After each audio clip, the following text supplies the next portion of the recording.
রাধে রাধে। নমস্কার বন্ধুরা, বৃন্দাবন ফ্যামিলি ব্লগের আরও একটি নতুন ভিডিওতে আপনাদের সকলকে স্বাগত জানাই। কেমন আছেন সবাই? আশা করি সবাই ভালো আছেন, সুস্থ আছেন, আর রাধারানীর কৃপায় আমরাও বেশ ভালো আছি। তো আজ হচ্ছে মঙ্গলবার, আর এখন বাজে হচ্ছে সকাল 8টার মতো। তো আমি সকালে ঘুম থেকে উঠে স্নান সেরে তিলক সেবা করে মন্ত্র স্মরণ করে তারপরে আমি ঠাকুর ঘরে চলে এসেছি।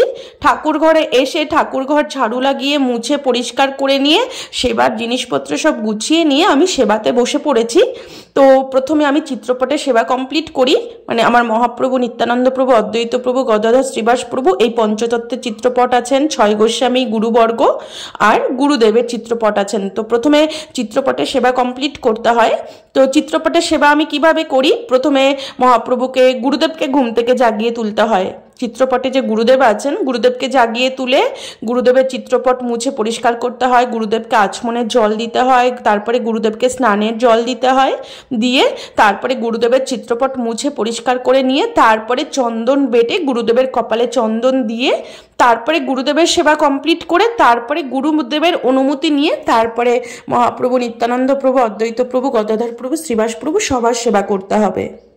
তো সব চিত্রপটে ওই একইভাবে আচমনের জল দিতে হবে প্রথমে, তারপরে দন্তধাবন করাতে হবে, স্নানের জল দিতে হবে, তারপরে ভেজা কাপড়ে চিত্রপট মুছে নিয়ে তারপরে চন্দন বেটে সবার কপালে কপালে চন্দন লাগিয়ে দিতে হবে।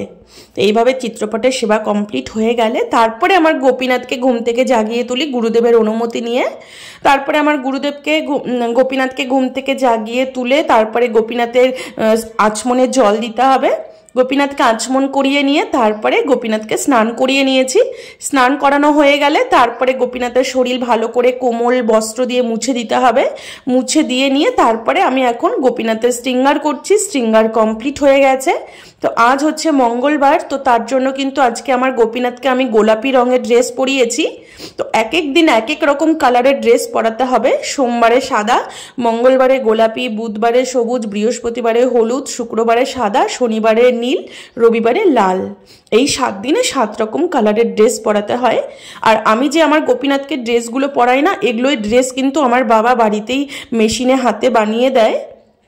রেডিমেড ড্রেস খুব কম পরাই, হয়তো কোনো অকেশন লাগলে তবেই আমি রেডিমেড ড্রেস পরাই, নয়তো রেগুলার যে ড্রেসগুলো পরাই সেগুলো আমার বাবাই বাড়িতে বানিয়ে দেয়। তো যাই হোক, গোপীনাথের শৃঙ্গার কমপ্লিট হয়ে গেছে। তারপরে আমি ফুল তুলসী দিয়ে প্রথমে গোপীনাথের পুজো করে নিলাম, রাধারানীর পুজো করে নিলাম। তো প্রথমে নিয়ম মাফিকই তো সব করতে হয়, নিয়ম অনুযায়ী প্রথমে যেটা সেবা সেটা কমপ্লিট করে তারপরে পুজো করতে হয়। পুজো হয়ে গেছে আমার। পুজো করার পরে এখন আমি তুলসী পরিক্রমা করব। পুজোর পরে সব সময় তুলসী গাছে জল দিতে হয়, তুলসী গাছে ফুল দিতে হয়, তারপরে 4 বার হরিনাম দিয়ে তুলসী পরিক্রমা কমপ্লিট করতে হয়, তবেই কিন্তু তোমার সব ভজন মানে সাকসেস হবে। তো আমার পুজো হয়ে গেছে। আর এদিকে আমার ছেলেকে দেখো, আমি যেমনভাবে প্রতিদিন তুলসী দেই ঠাকুরকে, আমার ছেলেও ঠাকুর ঘরে গিয়ে ও ঠাকুরকে ওইভাবেই তুলসী দেওয়ার চেষ্টা করে। আমার ছেলের বয়স হবে 1.5 বছর, মানে 1.5 বছরের বাচ্চা মানে বড়দেরকে এত ফলো করে, বড়রা যা করবে ও সেটাই ফলো করে, ও ওটাই করার চেষ্টা করে। তো আমার ছেলে জন্মে থেকেই আরতি দর্শন করছে, জন্মে থেকেই তুলসী পরিক্রমা করছে। তো ছোটবেলা থেকে এই ভক্তি সংস্কার নিয়েই বড় হচ্ছে।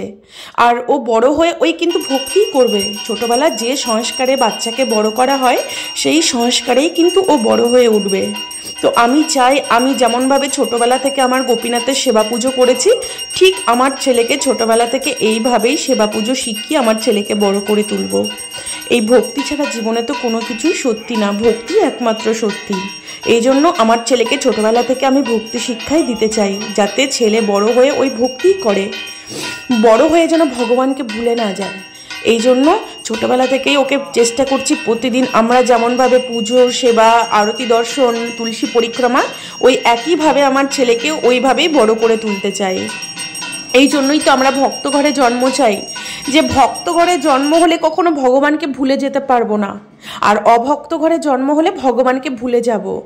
এই জন্য সবসময় ভগবানের কাছে, রাধারানীর কাছে এটাই প্রার্থনা করি যে ভগবান, যদি মানুষ্য জন্ম নিতেই হয়, যদি মানুষ্য জন্ম হয় তো তুমি ভক্ত ঘরে আমাদের জন্ম দিও, যাতে তোমাকে মনে রাখতে পারি, ছোটবেলা থেকে জন্মে থেকেই তোমার ভজন সাধন করতে পারি। তাই আমি ভাবি যে আমার ছেলের ভাগ্যটা সত্যি খুব ভালো। ও জন্মে থেকেই, ও ছোটবেলা থেকেই ভগবানকে তুলসী দেওয়া, তুলসী পরিক্রমা করা, আমার ছেলে যেদিন থেকে হয়েছে সেদিন থেকেই মানে ভগবানের আরতি দর্শন করা, তুলসী পরিক্রমা করা ওকে কোলে নিয়ে। তো ছোটবেলা থেকে এইভাবেই ও তৈরি হয়ে যাচ্ছে, তো বড় হয়ে ঠিক সেম এইভাবেই ও কাজ করবে। তো এই জন্যই আমরা ভক্ত ঘরে জন্ম নিতে চাই। তো যাই হোক, এদিকে আমার পুজো করা হয়ে গেল, আমার ছেলেরও পুজো করা হয়ে গেল, আর এদিকে আমার বাবা মানে আমি তুলসী পরিক্রমা করব, তো তুলসী পরিক্রমা করতে করতে আমার বাবারও ততক্ষণ পুজো করে নিয়েছে। আমরা বাড়ির সবাই প্রত্যেকেই কিন্তু ফুল তুলসী দিয়ে ভগবানকে পুজো করি। দীক্ষিত ব্যক্তি মাত্রেই কিন্তু ভগবানের শ্রীচরণে তুলসী অর্পণ করতে হয়, নইলে সে নরকে গমন করে। এটা শাস্ত্রের কথা, এটা আমার কথা না। তো এদিকে আমার পুজো হয়ে গেছে, বাবারও পুজো হয়ে গেল। এবার পুজোর পর তুলসী পরিক্রমা করে আমি শৃঙ্গার আরতি করে নিলাম, আরতিও কমপ্লিট হয়ে গেল। তো এবার আমি গোপীনাথের বাল্যভোগ তৈরি করে নিয়েছি। তো আজকে গোপীনাথের জন্য ম্যাক্রোনি বানিয়েছি। তো এক এক দিন এক এক রকম কিছু বানিয়ে ভোগ লাগাই। তো গরমের দিনে বেশিরভাগ আমি মুড়ি, শশা আর চানাচুরি ভোগ লাগাই, কারণ গরমের দিন এত পড়ে না, মানে এত গরম পড়ে এখানে, তখন আর সকালে কিছু রান্না করতে ইচ্ছে করে না। মানে তখন মনে হয় মানে রান্নাঘরে যতটা কম সময় কাটাতে পারি, মানে রান্নাঘর সব থেকে বেশি গরম থাকে, এই জন্য সকালে আর কিছু বানাতে যায় না। সকালে প্রত্যেক দিন শশা মুড়ি ভোগ লাগিয়ে দেই, আর কোনোদিন ইচ্ছে হলে পাস্তা বানিয়ে দেই, কোনোদিন ম্যাকারনি বানিয়ে দেই, কোনোদিন খিচুড়ি বানিয়ে দেই, যখন যেদিন যেটা ভালো হয় সেটাই বানিয়ে সকালে ভোগ লাগিয়ে দেই। তো আজকে ম্যাকারনি বানিয়েছিলাম, তো ম্যাকারনি ভোগ লাগিয়ে দিয়েছি। আর এদিকে আমার হাজব্যান্ডও সকালবেলা ঘুম থেকে উঠে স্নান সেরেই মন্ত্রস্মরণ করেই ও বাজারে বেরিয়ে গেছিল। বাজার থেকে প্রচুর সবজি এনেছে, আজকেও আমরা যাব গো সেবা করতে। তো সকাল সকাল বাজারে যেতে হয়, মানে সকাল 7টার মধ্যেও বাজারে চলে গেছিলো। তো আজকে একটু লেট হয়ে গেছে, অন্য দিন সকাল 6টার মধ্যেও বাজারে বেরিয়ে যায়, কিন্তু আজকে একটু ঘুম থেকে উঠতে দেরি হয়ে গেছে জন্য সকাল 7টা বেজে গেছে। তো বাজার থেকে গিয়ে বাজারে করে এনেছে, দেখতেই পাচ্ছ 2 বস্তা গাজর, আর 4-5-6 বস্তা বাঁধাকপি, 2 বস্তা লাউ, আর 4 ক্যারেট ধরে টমাটোর এনেছে। তো এগুলো দিয়ে আজকে গো সেবা করব। আর তোমাদেরকে বলেছিলাম না যে আমাদের বাড়িতে সকাল হলেই, সকাল 8:30, 9টা, 9:30 বাজলেই গোমাতার আগমন হয়। তো প্রত্যেক দিন এই গোমাতা সকাল হলেই আমাদের বাড়ির গেটের সামনে এসে দাঁড়িয়ে থাকবে। ও জানে এখানে দাঁড়িয়ে থাকলে কিছু না কিছু খাবার পাওয়া যাবে। তো আমার মা প্রত্যেক দিন রাত্রে রুটি করার সময় 2টো করে রুটি এক্সট্রা রেখে দেয়, যাতে গোমাতা সকালে গেটের সামনে এলে গোমাতাকে দিতে পারে। গোমাতা যদি দ্বারে এসে দাঁড়িয়ে থাকে, তাকে খালি মুখে ঘুরাতে নেই। যদি রুটি নাও থাকে, ঘরে বিস্কুট থাকে, কলা থাকে, সেগুলো দিলেও হয়, কিন্তু গোমাতাকে খালি মুখে দ্বার থেকে কখনো ফেরত পাঠাতে নেই। তো আজকে 9টা, এখন 9:30 মতো বাজে। তো 9টার মধ্যে সবজি চলে এসেছে, তার জন্য কিছু বাঁধাকপি আমানি করে গোমাতাকে খেতে দিয়েছি, আর টমেটো দিয়েছি তার সাথে। আর গোমাতাকে টমেটোগুলো দিয়েছি, আর এদিকে বাঁদরগুলো দেখো গোমাতার টমেটোগুলো কেড়ে সব খেয়ে নিচ্ছে। এখানকার বাঁদরগুলো টমেটো খেতে খুব ভালোবাসে, আর পাকা পাকা টমেটোর এনেছে, এত মিষ্টি টমেটোরগুলো, একটুও টক নেই, যেহেতু লাল টকটকে টমেটোর।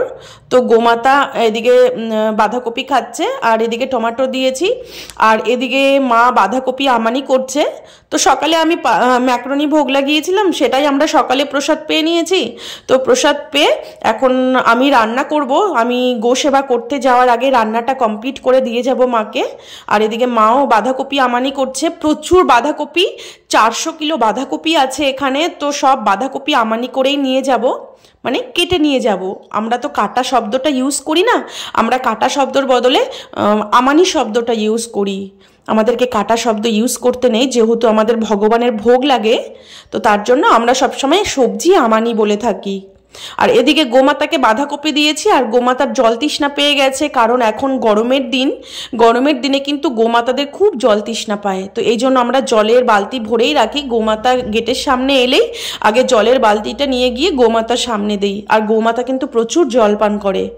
তো যাই হোক, এখানে গোমাতাকে জল দিয়ে দিলাম, গোমাতা অনেকটা জল পান করেছে।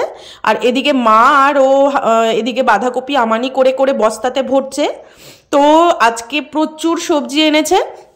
তো আর এদিকে আমি রান্না করছি, কারণ আমরা গো সেবা করতে চলে যাব, তখন আমার গোপালকে মাই সামলাবে। তো তার জন্য ভাবছি যে রান্নাটা কমপ্লিট করে দিয়ে গেলে মায়ের আর অসুবিধা হবে না, কারণ আমি যদি গোপালকে রেখে রান্না না করে দিয়ে চলে যাই না, তো আমার মায়ের রান্না করতে অনেকটা লেট হবে। তো তার জন্য আমার এখানে সবজি আমানি করছি, আর এদিকে সবজি আমানি হয়ে গেছে, বাঁধাকপি আমানি পুরো হয়ে গেছে, এদিকে আমার রান্নাও কমপ্লিট হয়ে গেছে। তো আজকে রান্না করেছি কাঁচা কলা ভাজা, তার সাথে রান্না করেছি হচ্ছে টমেটোর চাটনি, আর কচু এনেছিল বাজার থেকে আজকে, আরবি যেগুলোকে বলে মুখী কচু, সেই কচু দিয়ে কাঁচা কলা দিয়ে সজনে ডাঁটা দিয়ে আলু দিয়ে রসা বানিয়েছি, আর তার সাথে ফুলকপি আর বিনস ভাজা করেছি। তো এই রান্না করেছি, রান্না করে মা ভোগ লাগিয়ে দিয়েছে, আর এদিকে আমি প্রসাদ পেয়ে নিচ্ছি। তো আজকে আমরা দুপুরে কিন্তু প্রসাদ পেয়ে গোসেবা করতে বেরোবো, কারণ গোসেবা করতে গেলে প্রচুর টাইম লাগে আর খিদে পেয়ে যায় এত না, তো তার জন্য ভাবলাম যে খেয়েই বেরোবো, না খেয়ে আর আজকে যাব না। সকালে ম্যাক্রোনি খেয়েছি, কিন্তু সকালে বাল্যভোগ করে গেলেও মানে গোসেবা করতে করতে আমাদের বিকেল হয়ে যায়, তার জন্য আমাদের খুব খিদে পেয়ে যায়। তো আমি আজকে ওকে বলেই নিয়েছি যে আজকে দুপুরে প্রসাদ পেয়েই কিন্তু বেরোবো, প্রসাদ না পেয়ে বেরোবো না। তো এদিকে সব সবজি আমানি হয়ে গেছে। তো আমরা যে গাড়ি করে সবজিটাকে এনেছিলাম বাজার থেকে, সেই গাড়ি করেই কিন্তু সবজিগুলোকে নিয়ে যাব। তো আমরা যেখানে রেগুলার গোসেবা করতে যাই মানে গিরিরাজের তটে, সেখানেই কিন্তু যাব।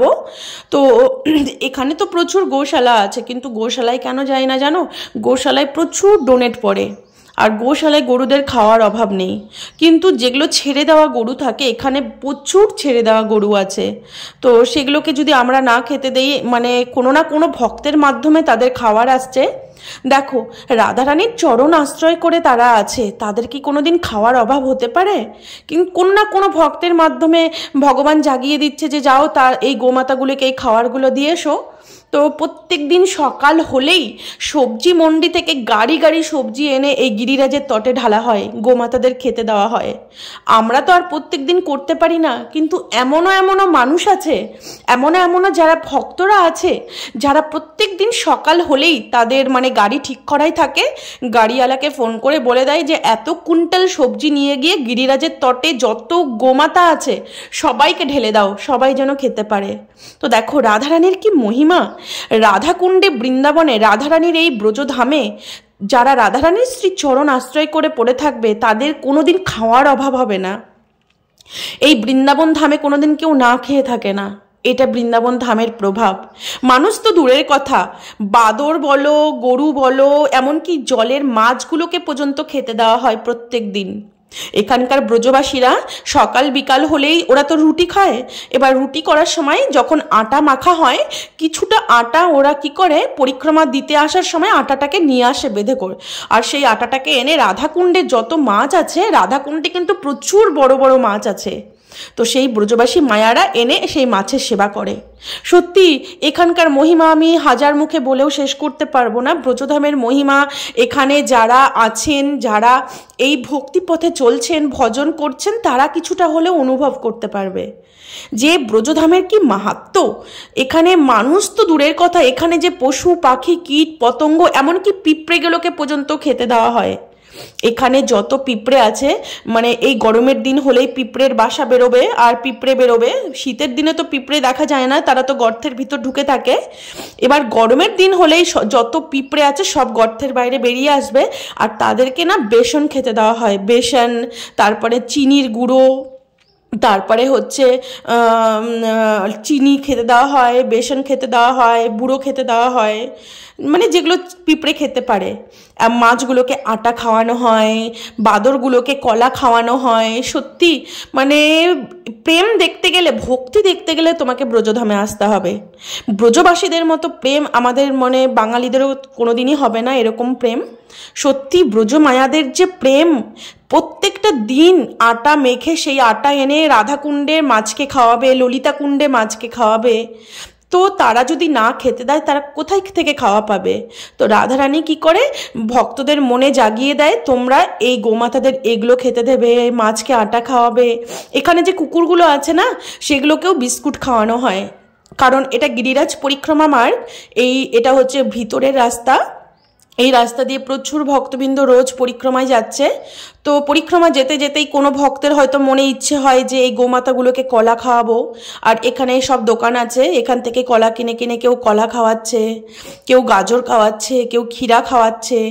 তো দেখো এইখানটায় আমরা রোজ গোসেবা করতে আসি, রোজ বললে ভুল হবে, মাসে 2-3 বার হয়ে যায়। তো মাসে 2-3 বার বলতে মানে আমার ভাই যখন টাকা পাঠিয়ে দেয় তো ভাইয়ের স্যালারি থেকেই সেবাটা করা হয়। তো এবার এই সেবাটা কিন্তু আজকে আমার ভাই করছে না, ভাইয়ের সেবা কিছুদিন আগে যে সেবাটা করলাম 1-2 দিন আগে ওটা ভাইয়ের ছিল, এটা একজন আমার কাকু পাঠিয়েছে। তো সেই কাকুর অর্থের দ্বারাই কিন্তু আজকের এই গোসেবাটা হচ্ছে। তো তিনি গোমাতার আশীর্বাদ অবশ্যই লাভ করবেন। তো আজকে প্রচুর খাবার এনেছি গোমাতার জন্য, আর গোমাতাগুলো খেতে খেতে যেন পরিশানই হয়ে যাচ্ছে, মানে ওরা খাচ্ছেও আবার নিজেরা লড়াই করছে। তো সত্যি বলছি এই মহিমা আমি মানে দেখে নিজেই অবাক হয়ে যাই। আমরা তো আজকে আস্তে আস্তে লেট করে ফেলেছি, আমরা এসে এখানে পৌঁছেছি দুপুর যখন 3:30 বাজে। আর সকালবেলা হলেই নাকি এখানে সবজি মন্ডি থেকে গাড়ি গাড়ি সবজি এনে গোমাতাগুলোকে খাওয়ানো হয়। আমরা তো রেগুলার আসতে পারি না, কিন্তু যারা রেগুলার এখানে লোক বাঁধা থাকে মানে লোক লাগানোই থাকে, সকাল হলেই তারা সবজির গাড়ি ভর্তি করে এনে গোমাতাগুলোকে খাইয়ে দিয়ে যায়। সে পরিক্রমা চলুক আর পরিক্রমা বন্ধ থাকুক আর পরিক্রমা চলুক, কোনো অসুবিধা নেই। পরিক্রমা যদি 10 দিন নাও থাকে তবু এদের খাওয়ার অভাব হবে না, কারণ এদের কিন্তু মানে কোনো না কোনো ভক্ত এদের জন্য খাওয়া কিন্তু পার্মানেন্ট ব্যবস্থা রেখেছেন। এগুলো হচ্ছে ছেড়ে দেওয়া গরু, মানে যারা গরু বাড়িতে পালে তো তাদের তো খাওয়া আছেই, কিন্তু এইসব ছেড়ে দেওয়া গরুগুলোকে কে খাওয়াবে বলো? যদি রাধারানী না খাওয়ায়, তারা তো গিরিরাজের তট আশ্রয় করে আছে, গিরিরাজের চরণ আশ্রয় করে আছে। তো গিরিরাজের চরণ আশ্রয় করে থাকলে তার কোনোদিনও খাওয়ার অভাব হয় না, এই গোমাতাগুলোকে দিয়েই সেটা দেখছি। আর সত্যি বলছি রাধারানীর এত মহিমা মানে এটা আমি বলে শেষ করতে পারবো না। রাধারানী যে এত করুণাময়ী, এত দয়াময়ী, আমাদের রাধারানীর মতো করুণাময়ী আর আমি মনে হয় কাউকে দেখতে পাই না। তিনি তার ভক্তের কষ্ট সহ্য করতে পারেন না, মানে যে কোনো মানে যারা রাধাকুণ্ডকে আশ্রয় করে পড়ে আছে, যারা রাধারানীর চরণ আশ্রয় করে নিষ্ঠা করে পড়ে আছে, তাদের কোনোদিন কোনো জিনিসের অভাব রাখেন না তিনি। তো সেটা আমাদের দিয়েই প্রমাণ, সেটা আমরা নিজেরাই হাড়ে হাড়ে অনুভব করছি। মানে কাছে যদি কিছু নাও থাকে, মানে তোমার যেটা প্রয়োজন সেটা কোনো না কোনো দিক থেকে রাধারানী ঠিক পাঠিয়ে দেয়। এটা এমনই মহিমা রাধাকুণ্ডের, শুধু রাধাকুণ্ডে বলে না, পুরো ব্রজধামের মহিমা। মানে রাধারানী বলেছে না যে রাধারানীর ধামে যে আশ্রয় করে পড়ে থাকবে, রাধারানী তাকে কোলের সন্তানের মতো লালন পালন করে, সেটা আমরা নিজেরা অনুভব করছি। এটা বাইরে জড়জগতে থেকে বাইরের লোক এটা বিশ্বাস করতে পারবে না, আর বাইরের লোক এটা অনুভব করতে পারবে না। একমাত্র যারা ব্রজধামে বাস করে ভজন সাধন করছেন, ভক্তিপথে চলছেন, তারাই এটা অনুভব করতে পারবে। তো ওখানে গোসেবা করে এলাম। গোসেবা দেখতে আমার সত্যি বলছি গোসেবা করতেও ভালো লাগে, আর গরুগুলো যখন খায় না তখন আরও দেখতে বেশি ভালো লাগে। তো ওখানে গোসেবা করে এসে কিছুটা দূর আমার মানে পুরোটা আমরা পুচরিকে লটা থেকে গোসেবা শুরু করি, তো সেখান থেকে নিয়ে একদম জ্যোতিপুরা পর্যন্ত সেবা করতে করতে আসি। যেখানে যেখানে গরু দেখি সেখানেই খাবারের বস্তাগুলো নামিয়ে খাবার খেতে দেই।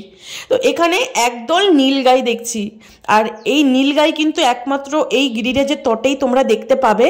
তো দেখতেই পাচ্ছ কত নীলগাই এসেছে এই খাওয়ার জন্য। তো ওদেরকে গাজর খেতে দিয়েছি, আর এখানকার গাজর কিন্তু খুব মিষ্টি, গাজরও মিষ্টি, আর তার সাথে বাঁধাকপি যে দেখছো না, এখানে বাঁধাকপিও মিষ্টি, ঘিয়াগুলো যে আছে লাউগুলো সেগুলোও কিন্তু মিষ্টি, মানে সব সবজি যেন হালকা হালকা মিষ্টি সবজি। গাজরগুলো তো খুবই ভালো। তো এখানে যে দেখতেই পাচ্ছ নীলগাইগুলো, এই নীলগাইগুলো গাজরগুলো খাচ্ছে, আর এরা গাজর খেতেও ভালোবাসে কারণ গাজর তো মিষ্টি সবজি। তো কোনো দিন নীলগাইয়ের সেবা করার ভাগ্য হয়নি। তো আজকে জানি না রাধারানীর কি কৃপা, মানে আমরা যাচ্ছি তখন সবজি 2 বস্তা আরও বেঁচেই ছিল, মানে 1 বস্তার মতো গাজর ছিল আর কিছু বাঁধাকপি ছিল। তো সেই বাঁধাকপিগুলোকে আর গাজরগুলোকে নীলগাই দেখে তাদের সামনে ঢেলে দিলাম, আর তারা মনের আনন্দে খাচ্ছে দেখতেই পাচ্ছ। কিন্তু বাঁদরগুলো না মানে তাদের খাবারগুলো নিয়ে নিয়ে নিচ্ছে, আর এই বাঁদরগুলো কিন্তু সব খায়। এরা বাঁধাকপি বলো, গাজর বলো, টমাটোর বলো, এরা সব সবজি খায়, মানে এদের কোনো বাছ নেই যে এটা খাবে না ওটা খাবে না, তারা সব কিছু খায়। তো আমরা সেবা করতে করতেই মানে 2-3 গাড়ি সেবার দল চলে এলো, তারা এসে এক টোটো চলে এলো কলা ভর্তি করে নিয়ে, এক টেম্পু ভরে তরমুজ নিয়ে এসেছে আজকে, মানে এত ভালো ভালো তরমুজ। তো সেই তরমুজগুলোকে এনে বাঁদরদের খাওয়াচ্ছে, আর তার সাথে বনরুটি মানে পাউরুটি এনেছে, গাজর এনেছে, কলা এনেছে। মানে সারাদিন যে এরা কত খেতে পায়, মানে এরা খেতে খেতে পরিশান হয়ে যায়, মানে এত খাওয়ার পাঠায় ভগবান এদের। তাহলে বুঝতেই পারছো কত মহিমা রাধারানীর গিরিরাজের। এরা গিরিরাজের তট আশ্রয় করে দিন রাত এই গিরিরাজের তটেই পড়ে থাকে। তো তাদের খাওয়া জোগাবে না, তাদের খাওয়া জুটবে না তো কার খাওয়া জুটবে বলো? সারাদিন গিরিরাজ এদের খাওয়াতেই থাকে, সারাদিন কোনো না কোনো ভক্ত কিছু না কিছু তাদের সেবা করতেই থাকে। আমরা জড়জগতে থেকে এটা হয়তো বুঝতে পারবো না, কিন্তু যারা বৃন্দাবন ধামে থাকেন, রাধাকুণ্ডে থাকেন, তারা এগুলো সব রোজ দেখতে পাবেন। তো যাই হোক, আমাদের সব সেবা করা কমপ্লিট হয়ে গেছে। তারপরে এখন বাজে সন্ধে 6:30। সন্ধে তো হয়নি, এখানে দিন এখন অনেক বড় হয়ে গেছে। তো যাই হোক, আমরা এখন বাড়ি চলে এলাম। আজকের মতো ভিডিওটা এখানেই শেষ করছি, আবার দেখা হবে পরের ভিডিওতে। সবাই ভালো থাকবেন, সুস্থ থাকবেন। রাধে রাধে।